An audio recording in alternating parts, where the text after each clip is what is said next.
Hey YouTube fam, it's your girl Miss Sparkle, because when I sparkle, you sparkle, and we all sparkle. Who doesn't need a little shine in their lives? I know I do.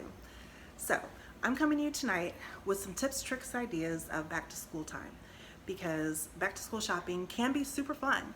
But if you have a little person that does not like crowds and has social anxiety like mine, back to school shopping can become a challenge. First tip and trick I use is online.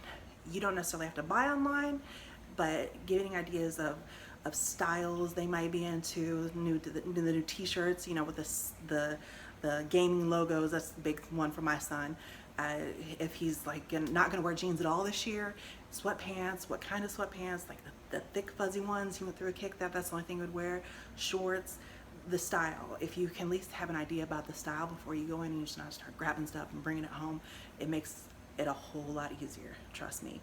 And if you can get him to go to the store or her to the store, it also makes it easier to know where your route is, to say, okay, we're gonna hit the shirts, we're gonna hit the pants, we're gonna hit the jeans, so we don't have to go running around. Do you know what you want? Because let's be honest, they don't know what they want.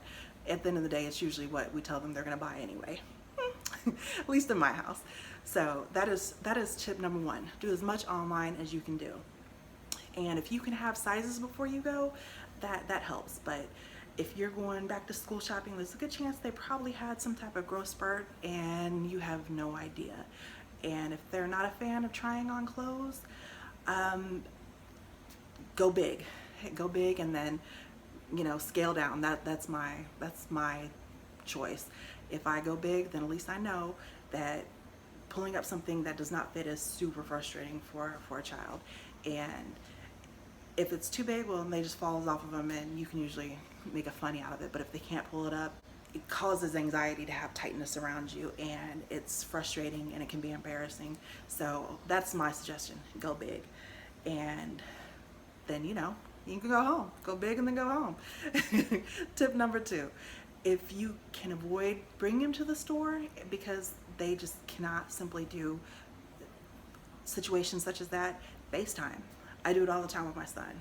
Probably about as much as going to the store sometimes, but he knows that at least we're communicating and he doesn't have to be at the store. Do you like these shoes? Do you not like these shoes? What do you think about this shirt? Take pictures.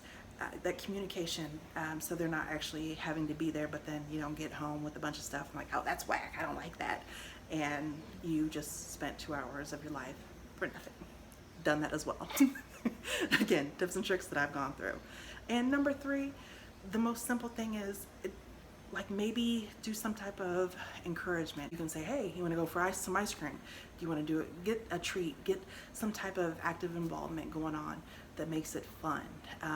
Not saying you need to go buy 5 video games, but maybe that special sweatshirt that they've been wanting, that hoodie, that really cool something, maybe surprise it. Well, you know, if you do go and you try this on, you know, we might be able to get that one, you know, hat that you've been eyeballing. I like, or I know a big, huge thing with my son is like, you know, the video games. So hey, you know, I might give you that extra $5, you know, pack to level up or whatever they do with their stuff. If you do this, I know you don't like it. I know it's not fun. I know it makes you uncomfortable, but you know, you'll get something out of it too. So, and you got to wear clothes, so at least try to put forth a little bit of effort. Sometimes it works, sometimes it doesn't. There's a lot of trial and error in my house. So you try, you fail, you try again, and you just do what works. So I hope that helps just a little bit. That's just a few things that have helped in my house through the years, and I definitely have many more tips coming. And if you have any questions, concerns, I've tried this with my kid, this doesn't work, do you have any suggestions? I would love to hear your comments and suggestions about this, because it is something that every parent goes through, even with a child that is not autistic or has social anxiety. You know, some kids just don't want to be at a store because shopping can be super boring. So there you go. And if you like what you hear, please feel free to hit that like button, subscribe, and I'm coming to you weekly with some tips, tricks, ideas, being a mom, being a single parent, raising the teenage boy, which is completely different from the teenage daughter. I've done both, and now I'm sharing my love with the world, because I love to love and I love to encourage, and I hope I encourage you, and I hope you have a great rest of your day. Love you.